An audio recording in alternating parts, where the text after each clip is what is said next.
સવારના 7 વાગી ગયા છે ને આપણે ચિરસ્તાનમાં આપ જોઈ શકો છો અહીંયાનું વાતાવરણ વિરાન ભૂમિ કહેવાય છે કે રાજસ્થાન પધારો મારા દેશ, અને એમાં પણ આ વિરાન ભૂમિ તમે જોઈ શકો છો.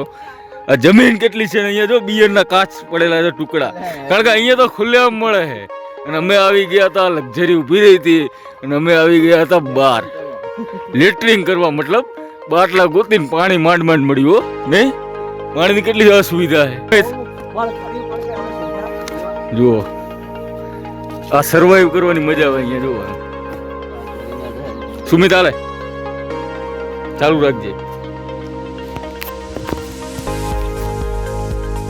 મારા મોટા ભાઈ સંડા જઈને આવી રહ્યા. ડાયો મારતા બહુ આવડે છે એમને. રસ્તો તમે જુઓ, એકદમ જંગલી વિસ્તાર છે હો.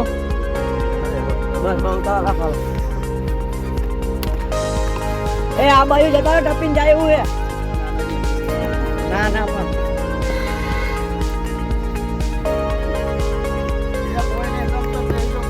અને આ બાજુ જાઓ, ટપીને જતા રહો.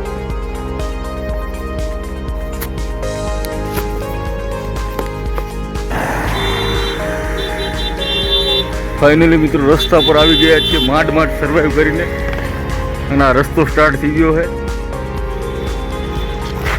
જોઈ શકો છો આપ રાજસ્થાનનો રસ્તો કેટલો સુમસામ લાગે તમને. અભી હમ ચાય નાસ્તા કરેંગે. હવે અમે ચા નાસ્તો કરવા માટે આગળ વધી રહ્યા છીએ. આપણે લક્ઝરી જ્યાં પડી છે ને એ જગ્યાએ આપણે જવાનું. તો ગુડ મોર્નિંગ એવરીબડી. મસાલા બહુત ખા ચુકે હમ. મસાલા બેઠા હતા ને તો સવાર સુધીમાં 10-15 મસાલા તોડી નાખ્યા. રાત્રે 10 વાગ્યાના અમે બેઠા હતા, પણ લક્ઝરી બહુ ધીમી હતી ને. રાત્રિના 10 વાગ્યાના બેઠા તો અમે 7 વાગે અત્યારે ઉતર્યા. વચ્ચે હોલ્ડ થયો એવો 2-4 જગ્યાએ હોટલ ઉપર ચા પાણી કરીને નીચે ઉતરી આવે એવી રીતના.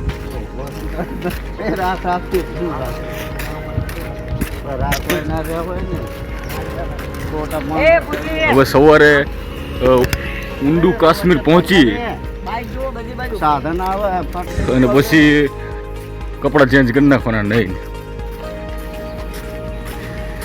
બધા સૌની બ્રશ કરવા લાગી ગયા હે.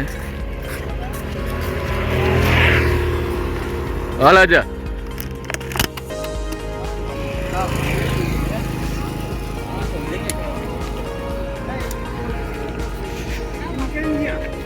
ફાઇનલી લક્ઝરી સુધી આપણે પહોંચી ગયા. હવે અહીંયાથી આપણે બ્રશ કરી લઈશું.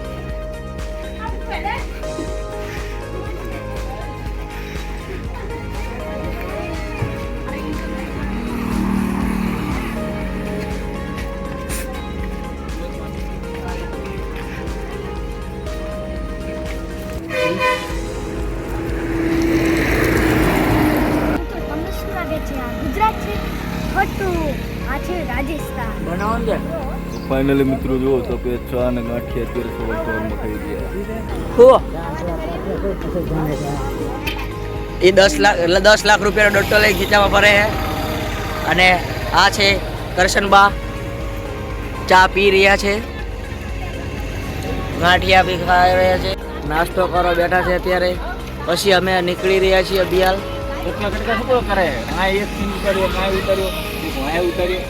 થોડાક ટાઈમમાં હવે અમે નીકળી રહ્યા છીએ. આ રહી અમારી લક્ઝરી છે.